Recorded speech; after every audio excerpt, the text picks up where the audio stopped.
Welcome to only IAS. आज है 2 जुलाई 2020। तो आइए देख लेते हैं आज के करंट अफेयर्स एमसीक्यूज। देखते हैं अपना पहला क्वेश्चन। पहले क्वेश्चन में आपको 3 इन्फॉर्मेशन दी गई है और आपको इसके बाद जो सही ऑप्शन है वो चूज करना है। तो यहाँ पर हम किसी एक बर्ड के बारे में बात कर रहे हैं और आपको उसे चूज करना होगा। पहला स्टेटमेंट ये कहता है कि इस बर्ड को IUCN स्टेटस के तौर पे लीस्ट कंसर्न बताया गया है। दूसरा, ये पुदुचेरी की स्टेट बर्ड है। और तीसरा, ये इंडियन सबकॉन्टिनेंट के साथ साथ चाइना और साउथ ईस्ट एशिया में भी पाई जाती है। आपके पास ऑप्शंस हैं इंडियन पी फॉल, जिसे भारतीय मोर आप कह सकते हैं, इंडियन रोलर यानी कि नीलकंठ, एशियन कोयल यानी कि कोयल, और हाउस क्रो जो घरेलू कौवा होता है। बताइए हम किसके बारे में बात कर रहे हैं। आपने न्यूज़ में अगर इसके बारे में कुछ पढ़ा होगा तो आप अभी तक पता कर चुके होंगे। तो जो ये इन्फॉर्मेशन आपको दी गई है ये एशियन कोयल के बारे में है, ठीक है।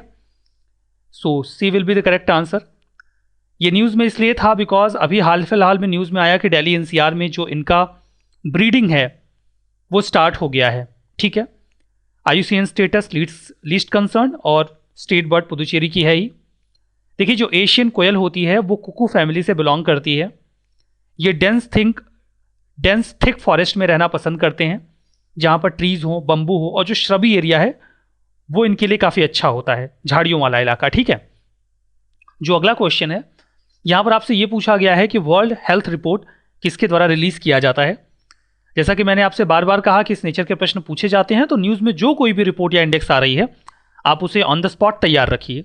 आपके पास ऑप्शंस हैं United Nations Development Programme, Doctors Without Borders, Global Health Council, World Health Organization. सही जवाब चुनिए। देखिए ये सारी बॉडीज़ हेल्थ से एसोसिएटेड हैं, तो आपको कन्फ्यूज़न बिल्कुल स्वाभाविक सी बात है, लेकिन आपने पढ़ा होगा तो आप जवाब दे पाएंगे। D will be the correct answer. WHO का ये एक रिपोर्ट है जो अभी हाल फिलहाल में रिलीज़ किया गया।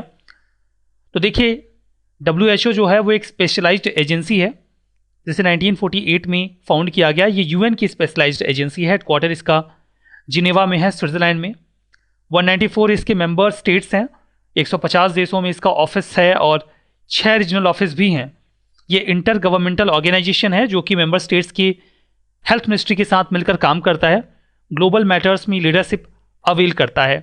ग्लोबल हेल्थ रिपोर्ट ये इनका एनुअल रिपोर्ट है जो ये पब्लिश करते हैं। फॉर द फर्स्ट टाइम इसे 1995 में पब्लिश किया गया था। तो यहाँ पर जो तीसरा क्वेश्चन है वो नेशनल कैरियर सर्विस मिशन के बारे में है।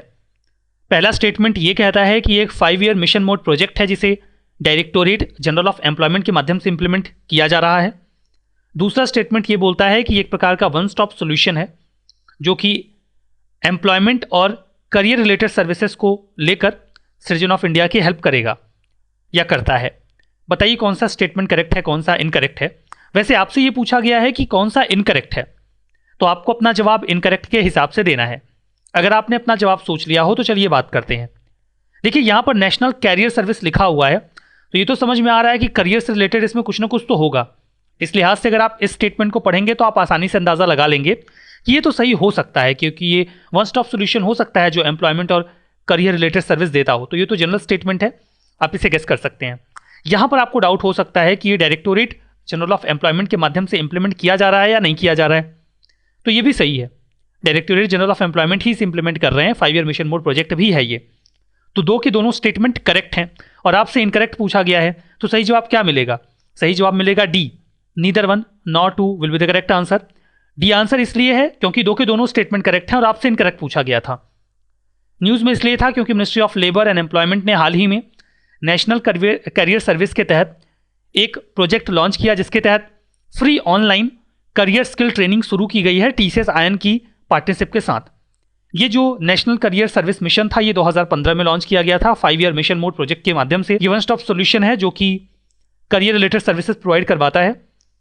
जो गैप है उसे ब्रिज करता है जॉब सीकर्स एंड एम्प्लॉयर्स के बीच में, जॉब सीकर्स को एम्प्लॉयर तक और एम्प्लॉयर को जॉब सीकर तक पहुंचाता है। अगला जो क्वेश्चन है वो कोक्कोलिथोफोर्स के बारे में है। हाल ही में न्यूज़ में देखा गया, आपसे पूछा गया है कि ये क्या है। आपके 4 ऑप्शंस हैं, होलोमेटाबोलस इंसेक्ट है ये, सिंगल सेल्ड एल्गी है ये, मिल्कवीड बटरफ्लाई है या फिर सिंगल सेल बैक्टीरिया है। तो बताइए ये क्या है। देखिए one type of factual question है, आपने पढ़ा होगा तो ही बता पाएंगे, नहीं पढ़ा होगा तो नहीं बता पाएंगे। यहां पर सही जवाब अगर आपने पढ़ा है तो आप सोच भी चुके होंगे। B is the correct answer. ये एक प्रकार का सिंगल सेल्ड एल्गी है। देख लीजिए कि न्यूज में क्यों रहा। अभी हाल ही में माइक्रोस्कोपिक एंशिएंट मरीन एल्गी यानी कि कोकोलिथोफर्स के ऊपर एक स्टडी की गई national centre for polar and ocean research NCPOR के द्वारा, जिसमें यह बताया गया कि इनकी संख्या लगातार कम हो रही है। कोकोलिथोफर्स एक प्रकार के सिंगल सेल्ड एल्गी हैं जो कि अपर लेयर वर्ल्ड ओशन का है, जो वहां पर पाए जाते हैं। मरीन इकोसिस्टम और ग्लोबल कार्बन साइकिल में मिलियंस ऑफ ईयर से इन्होंने काफी की रोल प्ले किया है। इनका एक इंपॉर्टेंट रोल फाइटोप्लैंक्टन्स को कैल्सीफाई करने में होता है।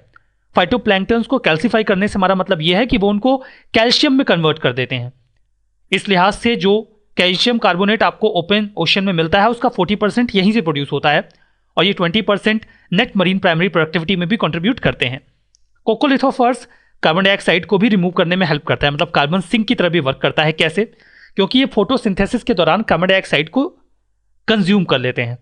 इसका मतलब ये नहीं कि कार्बन डाइऑक्साइड छोड़ते नहीं है, ये छोड़ते भी हैं, लेकिन ये जितना छोड़ते हैं उससे ज्यादा कंज्यूम कर लेते हैं। तो एक्विलिब्रियम में ये हमेशा प्लस में रहते हैं। इनकी संख्या कम क्यों हो रही है? इसका रीजन एक तो ये बताया जा रहा है कि इनकी जगह पे डायाटोम एल्गी जो है वो प्रोमिनेंट हो रहा है। Region ice breakdown, climate change और ओशन एसिडिफिकेशन हो सकता है।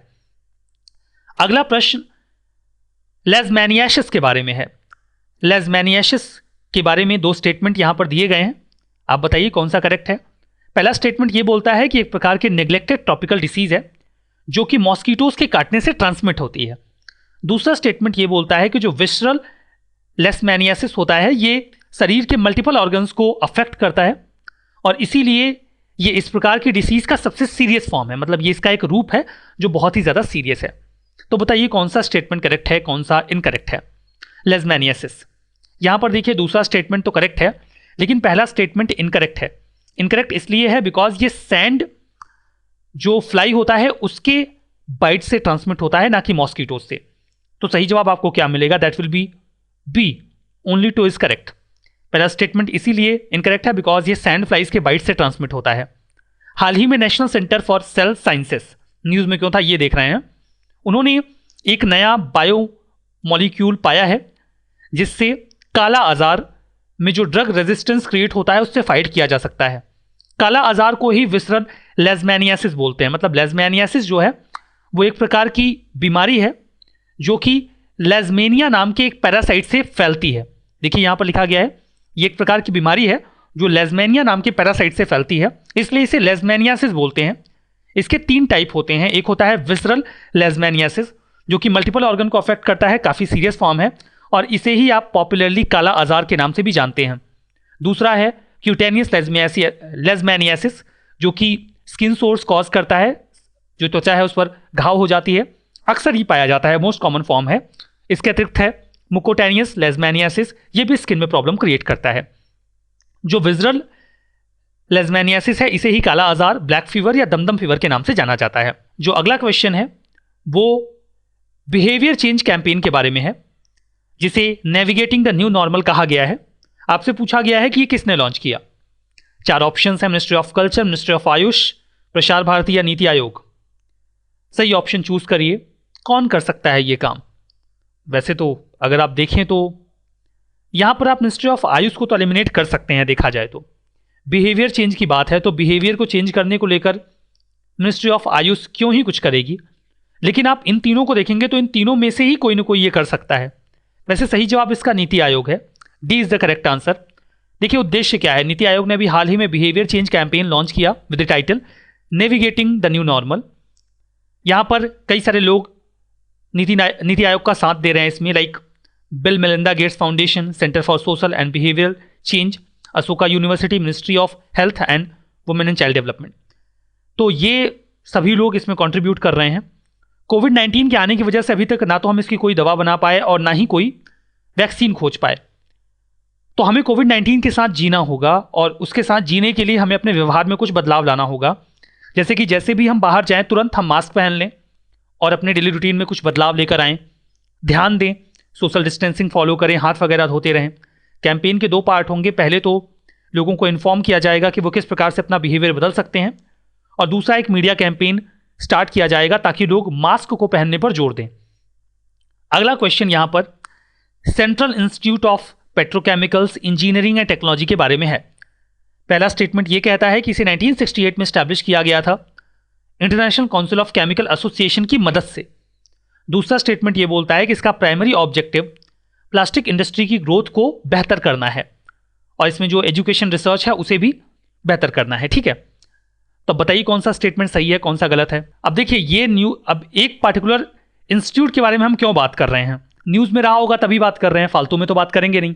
तो न्यूज़ में ये है और न्यूज़ में ये है तो आपको इसके बारे में पता होना चाहिए। यहां पर जो दूसरा स्टेटमेंट है वो तो करेक्ट है, पेट्रोकेमिकल से समझ में आ रहा है कि हाँ प्लास्टिक वगैरह से तो कुछ काम बन सकता है, तो ये तो सही हो जाएगा। ये गलत है, हालांकि लग नहीं रहा है कि गलत है, बट गलत है। गलत क्या है समझ सकते हैं आप, आंसर 2 ओनली है, बिकॉज इसमें जो असिस्टेंस मिला था वो यूएनडीपी का मिला था। अब इतनी बड़ी बॉडी अगर असिस्टेंस दे रही है तो आपको पता तो होना चाहिए। न्यूज़ में ये इसलिए था क्योंकि अभी इसका नाम बदला गया है, जो नाम हमने देखा ये लेटेस्ट नाम है, central institute of petrochemicals engineering and technology. इसका पहले नाम central institute of plastic engineering and technology हुआ करता था, तो ये प्लास्टिक यहाँ से रिमूव कर दिया गया है और उसकी जगह पे पेट्रोकेमिकल्स वर्ड इस्तेमाल किया गया है। देखिए इसे Tamil Nadu society registration act of 1975 में रजिस्टर कर लिया गया और अब ये प्लास्टिक इंडस्ट्री की ग्रोथ में और बेहतर तरीके से वर्क कर पाएगा। गुजरात अहमदाबाद में ये लोकेटेड है। जो अगला क्वेश्चन है वो अमेरी आइस शेल्फ के बारे में है, यानी कि AIS के बारे में। पहला स्टेटमेंट ये बोलता है कि लार्जेस्ट ग्लेशियर ड्रेनेज बेसिन है वर्ल्ड का, जो कि आर्कटिक रीजन में लोकेटेड है। दूसरा ये बोलता है कि AIS का जो डायनेमिक्स है या फिर मास बैलेंस है वो हमें ग्लोबल क्लाइमेट सिनेरियो को अंडरस्टैंड करने में हेल्प करता है। तो बताइए कौन सा सही है, कौन सा गलत है। पढ़ा होगा तो आंसर आपने गेस कर लिया होगा। दूसरा स्टेटमेंट तो करेक्ट है, पहला इनकरेक्ट है। पहला इनकरेक्ट इसलिए है बिकॉज ये अंटार्कटिका के ईस्टर्न कोस्ट में है, ना कि आर्कटिका में। ठीक है, तो इस लिहाज से पहला तो गलत हो गया। 2 only is the correct answer. अभी हाल ही में National centre for polar and ocean research ने यह प्रेडिक्ट किया है कि 24% इंक्रीज हमें इस अमेरी आइस शेल्फ में देखने को मिलेगी 2021 में और 24% 2026 तक 2016 के कंपैरिजन में। तो ये बेहतर है। देखिए ये एक मल्टीफेसेटेड रोल प्ले करता है ग्लेशियर की स्टेबिलिटी को मेंटेन करने में। जो अगला क्वेश्चन है वो मैपिंग के ऊपर है। अफ्रीका के प्लेटूज पर क्वेश्चन पूछा जाना था। आपसे पूछा गया है कि किसे रूफ ऑफ अफ्रीका के नाम से जाना जाता है। बहुत ही कॉमन क्वेश्चन है, ये भी नहीं बता पाएंगे तो गलत बात है। Katanga plateau, Ennedi plateau, Ethiopian plateau, Adrar plateau. बताइए, काफ़ी कॉमन है, आपने कई दफ़ा मल्टीपल टाइम पढ़ा होगा। सही जवाब इथियोपियन प्लेटू है। C is the correct answer. Map में देखिए ये है इथियोपियन प्लेटू। काफ़ी लंबा है इसका विस्तार।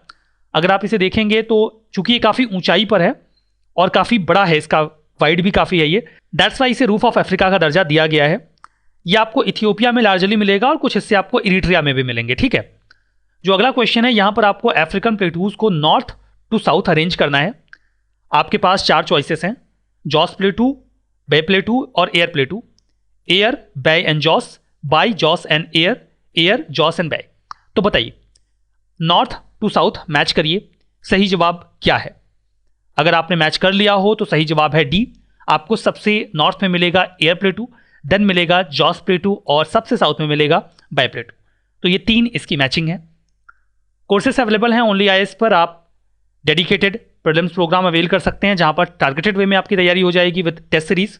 2 ऑप्शंस अवेलेबल हैं, PSIR और सोशियोलॉजी, और आप अलग से टेस्ट सीरीज भी अवेल कर सकते हैं। नेक्स्ट सेशन के लिए आपको अफ्रीका की सभी लोकल इवेंट्स प्रिपेयर करनी है। ये काफ़ी इंपॉर्टेंट पार्ट होता है। इन लोकल इवेंट्स के बारे में बढ़िया से तैयार रहिएगा, क्वेश्चन पूछा जाएगा और अपना स्कोर कमेंट बॉक्स में बताना मत भूलिएगा। इस सेशन में बस इतना ही। Thank you very much.